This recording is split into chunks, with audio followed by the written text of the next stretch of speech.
इतिहास रच रही।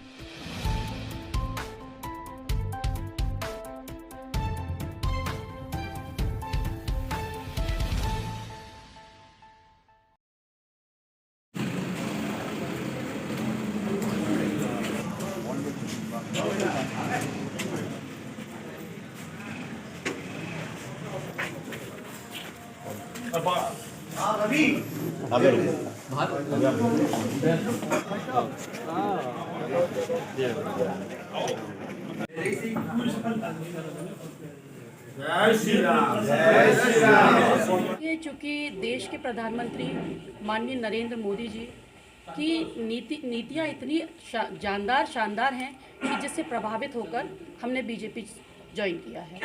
चूँकि इनकी नीतियों का लाभ सीधे सीधे उन गरीब वर्ग को जा रहा है जो इसके लिए जो नीड है, मतलब जिनको ज़रूरत है। चूँकि बाकी जो पार्टियाँ रहती हैं, निश्चित उनकी नीतियाँ ठीक है, लेकिन वो नीतियों का लाभ सीधे उन लाभार्थी के पास नहीं पहुंच पा रहा था। समाजवादी पार्टी में जिस तरीके से आप प्रबल दावेदार थी प्रत्याशी के रूप में, तो क्या वहां पे ये भी कयास लगाया जाए थी कि दूसरे प्रत्याशी की दावेदारी से आपका टिकट कटने के चांस थे, इसलिए पार्टी बदली? देखिए, क्योंकि ज़िले में जो राजनीति चल रही थी वो थोड़ी ठीक नहीं थी। पूरे 5 साल लगातार मैंने अपनी पार्टी के लिए काम किया था। कुछ उनको शायद समझ में नहीं आ रहा था कि पार्टी के लिए वफादार कौन है और कौन नहीं, जिसकी वजह से मुझे बीजेपी ज्वाइन करनी पड़ी। और हम आपसे ये जानना चाहते हैं, जिस तरीके से समाजवादी पार्टी मऊरानीपुर में अगर पहचान समाजवादी की पार्टी की है तो वो आपके परिवार से और आप लोगों की वजह से समाजवादी पार्टी की पहचान बनाई थी, लेकिन अचानक ऐसा क्या कारण हुआ? किस नीतियों का विरोध नहीं कहेंगे, लेकिन ये कहेंगे कि हमारे परिवार ने हमेशा से ही गरीब, असहाय और निचले वर्ग के लोगों का हमेशा सहयोग किया है, और हम ये चाहते हैं कि ये जो सहयोग हम करते आए हैं निश्चित ये आगे बरकरार रहे। इसलिए हमने भारतीय जनता पार्टी ज्वाइन किया है, क्योंकि इनकी नीतियाँ अच्छी हैं। इससे प्रभावित होकर हमने ये भारतीय जनता पार्टी ज्वाइन की है। हम ये चाहते हैं। आपका टिकट कंफर्म हो गया क्या? नहीं, हमने सिर्फ ज्वाइन किया है, हमने कंफर्म की बात अभी कही नहीं है। जिसका भी कंफर्म होगा, जो ऊपर से आदेश होगा, हम वही करेंगे। मैम, समाजवादी पार्टी में ऐसी क्या समस्या थी कि आपको भारतीय जनता पार्टी में आना पड़ा? क्या मुख्य क्या बातें रही उसमें आने की? टिकट ना मिलना, या यहाँ के जो कुछ 2-4 लोग हैं पार्टी से जुड़े उनकी वजह से, या तिलक चंद जी के यहाँ मऊरानीपुर में डेरा डालने से? देखिए, जब टिकट किसी का क्लियर नहीं हुआ तो क्षेत्र में कभी किसी को ये नहीं कहना चाहिए कि मेरा क्लियर हो गया। आज मैं बीजेपी ज्वाइन की हूँ, लेकिन मैं खुद कह रही हूँ आपसे कि मेरा अभी टिकट क्लियर नहीं हुआ है। पार्टी जो आदेश करेगी वो हम करेंगे। लेकिन तिलक चंद अहिरवार, अगर इनका पार्टी में अगर क्लियर नहीं हुआ टिकट, तो उनको क्षेत्र में जाके ये हल्ला नहीं करना चाहिए कि मेरा क्लियर हो चुका है। ठीक है, ये पार्टी को ईमानदारी से काम नहीं कर रहे हैं, ये पार्टी को धोखा देने का काम कर रहे हैं। हम आपसे जानना चाहें, समाजवादी पार्टी इसी कारण किन लोगों से परेशान होकर क्या क्या आरोप लगे हैं आपके ऊपर? किस तरीके से तमाम आरोप लगे? देखिए, आरोप जिला तो पंचायत में, जिला पंचायत का जो ये आरोप लगाया गया, जो शायद ये कौन सा न्यूज़ है वो चलता है, जो खरी बात, वो खरी बात वाली जो फालतू के आरोप लगाती है, एक्चुअल में उसका एक यही है कि उसको टीआरपी सिर्फ मेरे ही नाम से मिलती है। ठीक है, इसलिए वो अपना सिर्फ धंधा, जो उसका जो कार्य है, वो इसलिए वो ऐसा करती कि टीआरपी बराबर मिलती रहे, उसका प्रॉफिट होता रहे। वो आप समझते होंगे।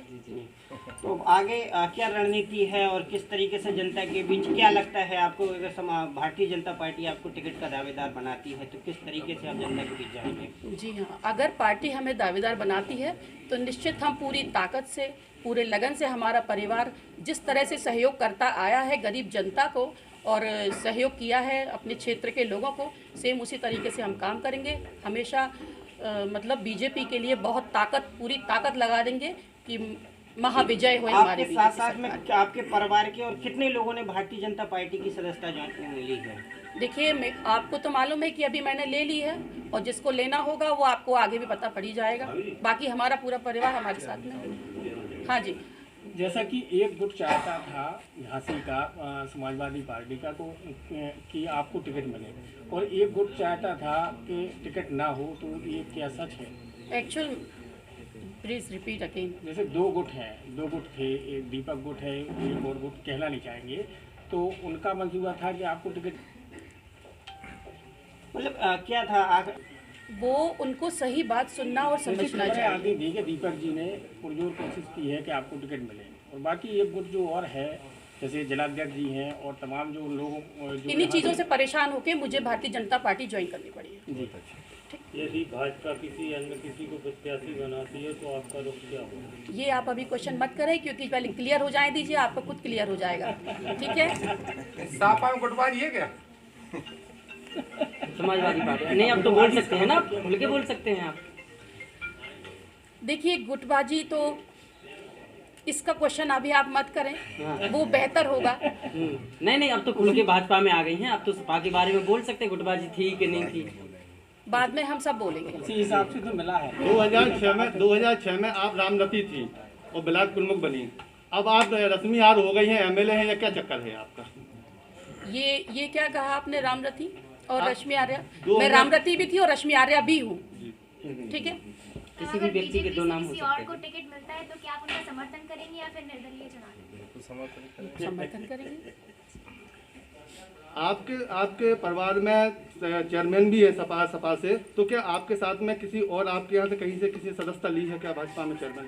नहीं, अभी ऐसा कुछ नहीं है। हमारे साथ हमारे चेयरमैन, कटेरा चेयरमैन हमारे साथ बैठे हैं, क्योंकि इन्होंने सदस्यता ली है। और निश्चित हमारा परिवार हमेशा उन लोगों के साथ रहता है जो असहाय, गरीब और दलित होते हैं, उनका हमेशा सहयोग देने का काम किया है। समाजवादी पार्टी की कितनी लॉबी आपके साथ रहेगी भाजपा में? सारी लॉबी हमारे साथ रहेगी। ठीक है, ठीक है। एक्चुअल में हम लोगों का पर्सनली व्यवहार इतना अच्छा है कि सभी इम्प्रेस हैं, और सभी जहां हम जिसके साथ खड़े हो जाएं, सारी जनता हमारे साथ तो रहेगी। 1-2 दिन में खुल के सब लोग आ जाएंगे। भीकम सिंह चाचा भी हमारे साथ ही हैं। ठीक है, इन्होंने भी सदस्यता ग्रहण करी है। सीधी टक्कर किससे होने वाली है, सपा से या बसपा से हो जाएगी अब? अरे बसपा तो गई कहाँ जी रहे हो भाई? हाँ, तो अब सपा है, टक्कर में सपा ही रहेगी, क्योंकि कोई सपा नहीं का तो रहेगा, बेड़ा गर्क टक्कर कर में दिया। कोई नहीं रहेगा। बीजेपी बहुत आगे रहेगी, हाँ। महाविजय होगी। अब आप देखिएगा आगे महाविजय होगी। बुंदेलखंड की ऐतिहासिक